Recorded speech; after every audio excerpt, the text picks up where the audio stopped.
Hi, my name is Dave Trickett, and this is my wife, Kay. We are the co-founders and directors of Charm Prison Ministry, a ministry that was birthed out of just our past, where we'd come from, where God had delivered us from, delivered us through. We both are ex-felons, and it was during my time in prison, the final time in prison, that God began to deal with me and give me vision for ministry. I grew up in a Christian home. Went to church, went to Sunday school, did vacation Bible school.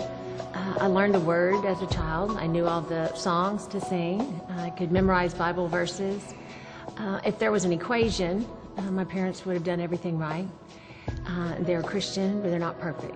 Being in a good place as a child and then as a young teen, and then about the age of 15, started to make some very poor choices.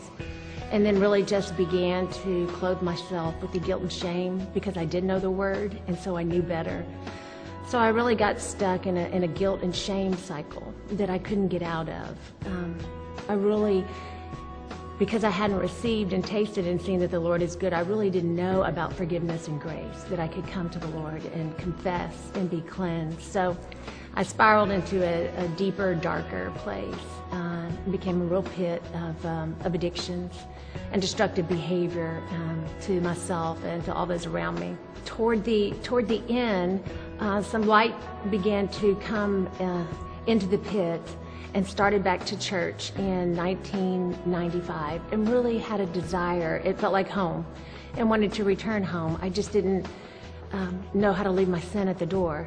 In 1996, my arrival out of the pit, my rescue came. It was a very unusual rescue, surrounded by policemen and handcuffed and taken to Harris County Jail. I confessed, poured my heart out to the Lord in the county jail cell.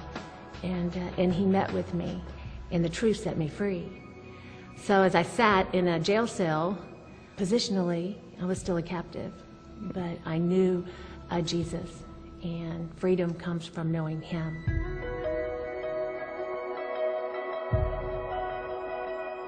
Kay and I met each other in that dark place that she had talked about. Kay and I were kind of an off and on boyfriend type of thing. I like to tell people we had a love-hate relationship. We loved to hate each other. But we met in the world. There was something always that was special about Kay. I didn't know what it was, but it was something underneath all the party and the drugs and the alcohol that was something special about it. But I didn't know what that was, and I knew I really had a special care for her, but didn't know how to express that care, not knowing Christ. Little did I know, 2 days before my release in 1996, she would be arrested. And it was about a year later I ran into her, and the girl that I once dated and knew, I thought intimately was a whole different person. She had this peace that resonated from the inside out, this joy that was written all over her face. And I said to her, I just remember asking her, I was like, "What happened to you?" And she looked at me square in the face, and she said, "I got saved." And I'm thinking to myself, in 1993, that happened in my life, not really saying that. And I said, I'm saved too. And she just looked at me. And I will tell you, she didn't say a word, and all of her grace and kindness, she didn't say anything. But if looks could kill, her look pierced my heart. And I knew that there was something missing in my salvation. Here I am saying I'm a saved man, but living life still in the world, selling drugs and doing everything that the world had to offer, and wondering why there was no peace.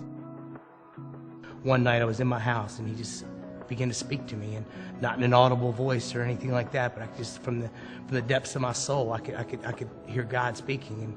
And I picked up a Bible in my house and began to read it, and God was speaking through His Word and telling me that that if I didn't stop living the lifestyle I was living, that my doors were going to come crashing down. I didn't know that would mean literally. 2 months later, the doors of my house came crashing down.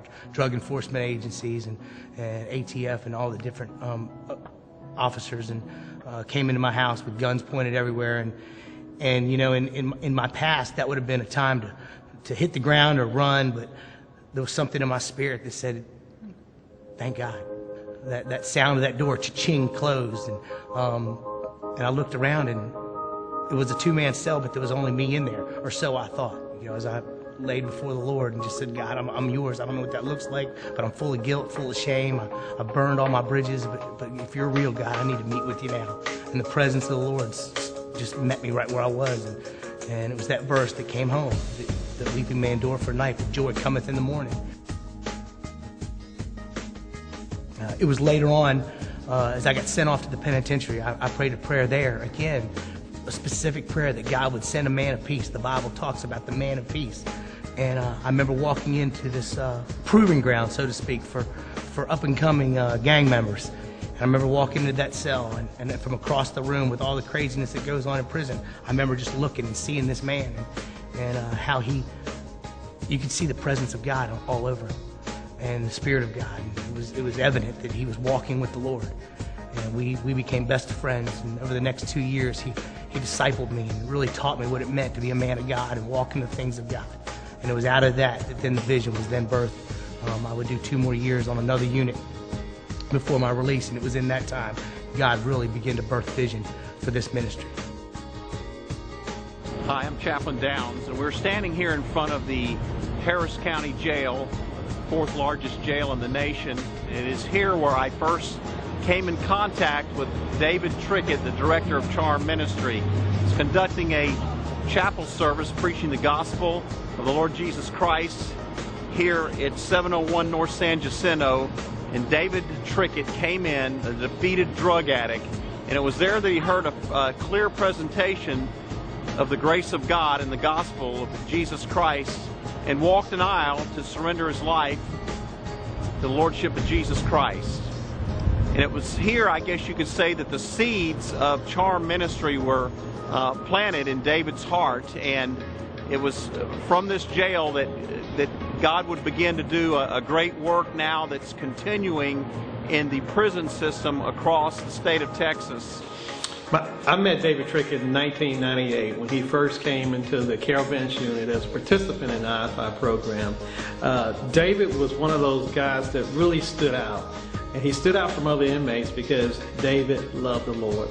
He was zealous, and he wasn't ashamed of the gospel, and he wasn't ashamed to let others know what thus said the Lord.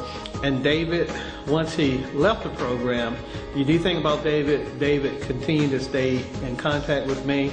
Over the years, we developed a friendship. And for me as a program director, it's nothing better than to see a guy come into that back gate, see him leave, see him find his call, his purpose, and he lives out that purpose through the vision in which God has given him. And as he does that, he starts his family, and then ultimate thing is doing what Dave is doing today, and that is Charm Ministry. God was raising me up to use me to go back into a prison. As I mentioned earlier, that I didn't always feel like that was where my mission field would be back in prison. But God had different plans.